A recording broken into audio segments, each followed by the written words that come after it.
Jazz get trucked, frankly, by the Indiana Pacers, 111-100 the final. The headline will be about a lot of ejections, and we'll talk about them and what happened there. People will be complaining a lot in the chat room about the officials, but if I was a Jazz fan, I would be concerned by tonight's performance by your team. We'll talk about it all coming up on POSTCAST. POSTCAST is brought to you by our good friends over at the store, 6200 South, as well as right over here at the Gateway, where you can get your mudslide cookies, all your other goodies, and all your holiday needs at the store. All right, Ron Boone, I think the chat room in those places will take us to the ejections, but the fact of the matter is the Jazz were being beaten badly, and the thing I kept talking about on the air was that Indiana owned the space. The Jazz didn't own their area. Indiana owned the space on offensive rebounding. They got 50% of the offensive rebounds in the first half. When Malcolm Brogdon wanted to drive, he owned the space. When they wanted to protect the rim, they owned the space. I thought the Jazz just got thoroughly beaten and all their weaknesses got exposed, and I thought tonight was really disturbing. I totally agree with you, and there's some areas that I was a little concerned with the way the ball game was going is their ability to get to the basket, first of all, especially with Rodman, and the way Rick Carlisle had positioned things to take Rudy out of the equation of protecting the basket. The other is the energy level. The Jazz just not match the energy level. Now, McConnell was probably the guy that set the pace, and they just could not solve the middle pick and roll there with what the Pacers were doing. And then you start making big shots. Miles Turner makes some 3-point field goals and things like that, and the Jazz are just playing catch up all night long. So there are three areas where it's concerning for the Jazz that are kind of the season-long issues. So one is if someone switches 1 through 5, can they keep their offense going? Can they exploit it? And Rick Carlisle brought out the 1 through 5 switch and really stymied the Jazz offense for portions of this game. This is something the Jazz.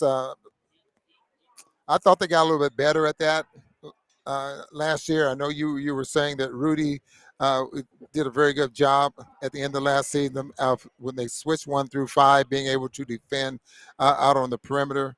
But the way the spacing was, I thought for the Pacers tonight really kept Rudy from trying to help out. I mean, you got to give Rick Carlisle and the Indiana Pacers, credit for the way they attacked the Jazz, and they just could not respond. Then you have Conley, 6'1", having to defend Brogdon, 6'6", 6'5", yeah, 230 pounds, awfully difficult to do. And then the fact that the 3-point shot is just not falling for the Jazz right now. If the Jazz were making some of those threes, they were a miserable 28%, 9 for 32 again tonight. If they make some of those threes, we're still waiting for them to catch fire. We're still waiting Clarkson to catch fire. But until that happens, the Jazz just might be struggling playing a lot of close ball games. So the Jazz did not have a good offensive night. They were under 1 point of possession for much of the night. And then one way you stop the Jazz from running is if they can't get a rebound. And the Jazz got about half of Indiana's misses in the first half. The Jazz, on average, get 76%, I think it is, of the defensive rebounds. They had 50% at halftime. I mean, that is brutal. Yeah, you give up 12 offensive rebounds in the first half, ended up with 15 for the game. So they did a pretty good job in the second half of not giving up those offensive rebounds. But by then, you're playing uphill. I mean, you're really struggling trying to catch up, and it just got awfully difficult for the Jazz. And hopefully, there's a remedy somewhere where the Jazz can, because teams are going to start to play the Jazz this way from now on. We're seeing more and more extended stretches where Rudy's not having a defensive impact. Quinn Snyder said to the media, stop talking about our 3-point shooting. Why is our defense ranked 8th? I think the reason the defense is ranked 8th is because there are more and more stretches of games where teams are coming and their sole goal, they watch what the Clippers did. This league's smart.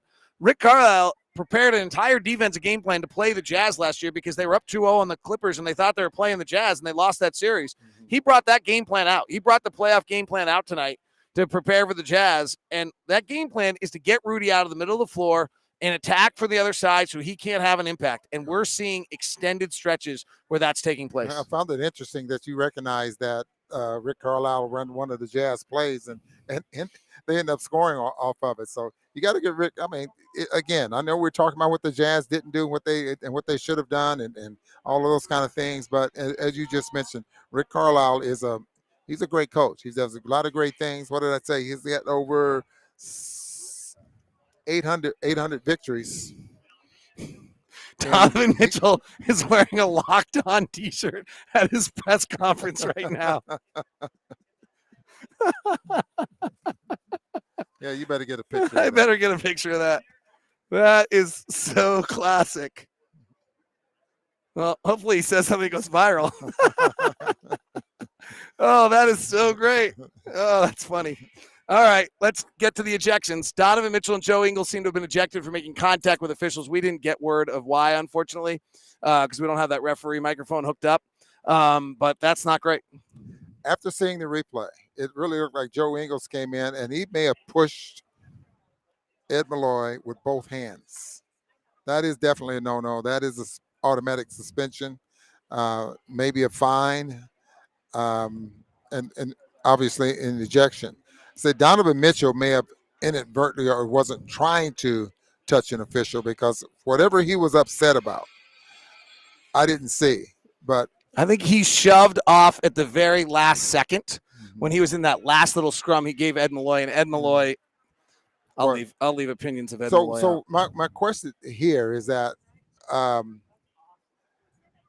what I would like to see in skirmishes like that. I mean, every team, we got 3 security. Every team's got a number of security. You got other players on the floor. I probably would like to see officials just get out of the way. Yeah, when 4 security guards are over there with Donovan Mitchell at the end, right. Why does Ed Malloy need to be over there? Yeah, exactly. Why do they need to be in the way? Sorry, guys. Still kind of cool. I got to make sure I take pictures of this, send it to the crew. Yeah. What about Joe Ingles? That was I didn't see it. Yeah. I haven't seen it. It was a 2-hand push. It really looked, from what I saw, and it looked like a 2-hand push. But when guys are going to help out and they're trying to make sure that in this case, Rudy, make sure that he doesn't get sucker punched or anything like that, and you're trying to get in between, you're going to try to push or get in front or grab whoever's there. And Ed Malloy was there. But again, I would love to see officials just get out of the way of stuff like that. Let players handle it and let the security handle it. But you see how fast they were out there on the floor. I mean, it was a crowd of people immediately. And so I'd like to see officials just bail out. All right, let's see if we get any comments. Let's see what David has to say.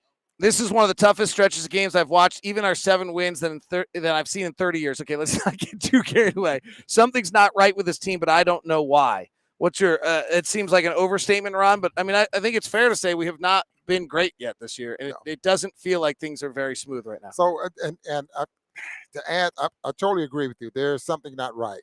But if you look at the overall scheme of things, if the Jazz were making 20% or 25% more of their 3-point shot attempts right now, we probably would be singing a little different tune, maybe the same tune, but maybe less harsh. But there's something definitely not right now, and there's a couple of players that aren't off to a very good start. That's hurting the team. So many clear drives to the basket. I think that's the most concerning thing, is that, you can't have, if teams can remove Rudy and then not have Royce O'Neal involved, right, we've got to somehow not have guys driving the basket. Yeah, you're right. And that's the big thing. So again, positioning, we heard coaches this morning talk about positioning, know your personnel, all of those things. But if that stuff doesn't translate to your team, to your individual players, then it doesn't happen. And then Carlisle, man, I'll tell you what, he's a smart coach. Yeah, and it worked tonight. Yeah, Indiana was super good. All right, let's go to another comment. What is going on? There's so much one-on-one. The ball is sticking. Last year, they were sharing and playing with so much joy. Have other teams made it so that they don't play that way, or have we just moved away from that style of play? This is a great question, Jared, and we asked both Jordan Clarkson and Mike Conley this week in a conversation. The answer is the opponents are doing this a little bit, that by hugging three-point shooters, you eliminate the ball movement. Tonight, what their plan was to hug the three-point shooters. I think switching 1 through 5 makes it very hard to pass. Yeah. That eliminates passing, forces you into isolation. Hugging the shooters eliminates some of the passing, and they really were forcing you to throw it into Rudy. They were really basically saying, Rudy's got to beat us offensively tonight, and that's something Rudy's got to be able to do. So just think about this now. What teams want to do is, and what a lot of teams offensively is run a pick and roll, get a mismatch, and then take advantage of that. Or run a pick and roll, get a mismatch. Now you start to execute your offense to get something different, maybe a pick and roll with Rudy or something like that. But when you're switching 1 through 5, a lot of times that just doesn't happen. And if the Jazz don't get those early threes, which they aren't doing right now, which they're not, as you mentioned, within 7 seconds, then I don't see that happening right now. They're getting them. They didn't get them tonight. They've been getting them. They just didn't make them. Ejections had no effect on the game. Jazz got beat. Bad defense and rebounding. Absolutely. I think we 100% agree with that. But wanted to get everyone's comments. Ejections are understandable, but the text for regular fouls is not. Refs got to be better than that. No defense equals no wins for us. Got to play better D. Maybe the refs. I'll have to go watch the game.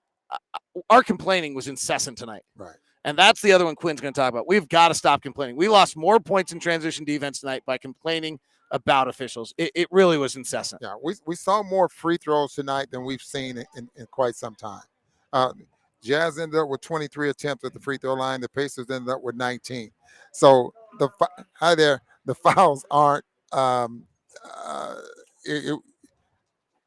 teams just aren't, up until this point, we're not fouling as much. And so we were always talking about that players were going to be complaining because of the way the game is called now.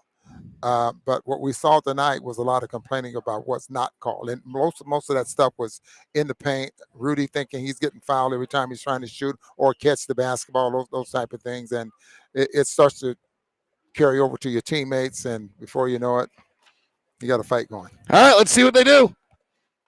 Little adversity here. Not a big deal, but they weren't good tonight. Let's see how they deal with it. Miami's beat them earlier. They got them at 3:30. They got a lot of stuff going on, frankly, with all this unfortunate. I don't want to involve it, but it is involved. We did Donovan and Joe did their presser today. Not a word about basketball. Quinn did a presser today. Not a word about basketball. Let me say one thing before you go there, because normally when coaches start talking about defense, I mean, there's a number. And I've always been thought that if you hold a team to 42, 43% from the field in a ball game, you have a good chance of winning. They shoot 44%, almost 45%. That's probably 2 or 3 percentage points higher than normal, 35% from the three-point line. Jazz at 47%, but where they didn't work was definitely from that three-point line. And the offensive rebounds. Look at my shot attempts. Yeah. I mean, offensive rebounds 15. I think they had 96 shots. We had 83, right? Yeah. Yeah, I mean, their offensive rebounding was it. Right. All right, that wraps us up. Thanks very much for tuning in to POSTCAST Locked on Jazz.